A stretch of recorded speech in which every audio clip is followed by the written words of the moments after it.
निश्चितपणे गेल्या 5 वर्षाच्या मागं सन्माननीय राजेंद्र पाटील यड्रावकर साहेब हे अपक्ष म्हणून निवडून आले आणि गेल्या 5 वर्षाचा जो विकास काम आहे, जवळजवळ 2000 कोटीचा विकास काम आपण करू शकलो आणि त्याचंच फलस्वरूप म्हणून आहे की जे तालुक्यातली जी तमाम जनता आहे ती त्यांच्या मागं एवढ्या प्रचंड प्रमाणात सहकार्य करून त्यांच्या मागं आपली ताकद उभा करत आहेत ह्या इलेक्शनला। तर त्याचा एक स्वार्थ आम्हाला त्यांचे कार्यकर्ते म्हणून अतिशय चांगला फीडबॅक आहे की जे काम केलं, जे कष्ट घेतले 5 वर्ष साहेबांनी लोकांसाठी आणि लोकांच्या उपयोगी कामं करण्यासाठी, त्याचंच फलस्वरूप म्हणून एवढ्या प्रचंड प्रमाणात लोकांची पाठिंबा साहेबांच्या मागं उभा राहतो। पण मुख्यमंत्री साहेबांनी जे सांगितलं की राजेंद्र पाटील साहेब ज्या पक्षातनं किंवा कुठूनही राहिले तर निवडून येतील, याचं कारण हेच होतं की त्यांना लोकांच्यासाठी या तालुक्यासाठी केलेलं विकास काम हे मुख्यमंत्री साहेबांनी गेल्या 2-2.5 वर्षामध्ये बघितलेली आहे आणि त्यांची ह्या कामं होण्याच्या मागची तळमळसुद्धा मुख्यमंत्री साहेबांना माहिती आहे की माझ्या नागरिकांना काय पाहिजे, माझ्या नागरिकांना कशी व्यवस्था पाहिजे आणि त्या पद्धतीनं त्यांच्याबरोबर जे संभाषण किंवा जे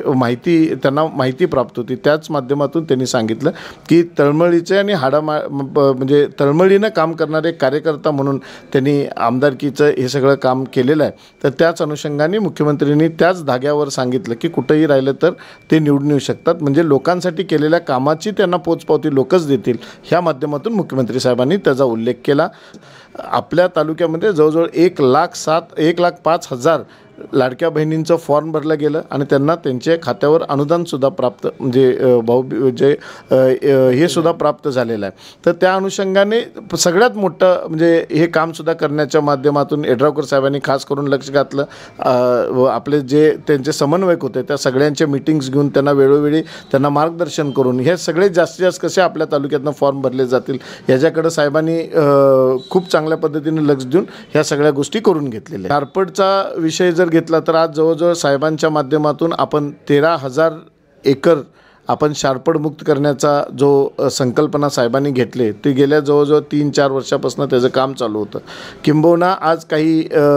प्रायोगिक तत्वावर सांगली जिल्ह्यातली कामं होती ती थांबवली, म्हणजे त्याच्यामुळं ते पुढं प्रोसेस होत नव्हतं। पण गेल्या वर्ष-दीड वर्षाच्या अगोदर सन्माननीय आपले लाडके मुख्यमंत्री एकनाथ शिंदे साहेबांच्या मार्गदर्शनाखाली एक मीटिंग झाली आणि ती गावं वगळून आमच्या गावातली 7 प्रायोगिक तत्वावर आपण गावं घेतली आणि त्या माध्यमातून त्या गावांचा टोटल हा 13,000 एकरचा सन्माननीय यड्रावकर साहेबांच्या माध्यमातून महाराष्ट्रात हा शारपड मुक्तीचा एक शासनाचं अनुदान देण्यापेक्षा शासनच स्वतः ह्या जमिनी पिकाऊखाली आणण्याच्या दृष्टिकोनातून प्रयत्न करत आहे। मग त्यासाठी 80% शासन देत आहे, 20% आपल्याला वर्गणी घालायची आहे आणि त्या माध्यमातून प्रायोगिक तत्वावर आपण 7 गावं निवडली आपल्या तालुक्यातली आणि ते सगळे कार्यान्वित होऊन त्याचं टेंडरसुद्धा निघून आज आचारसंहिता झाल्या त्या सगळ्या गोष्टींचं कामास प्रारंभ होईल आणि फक्त जे लोकांना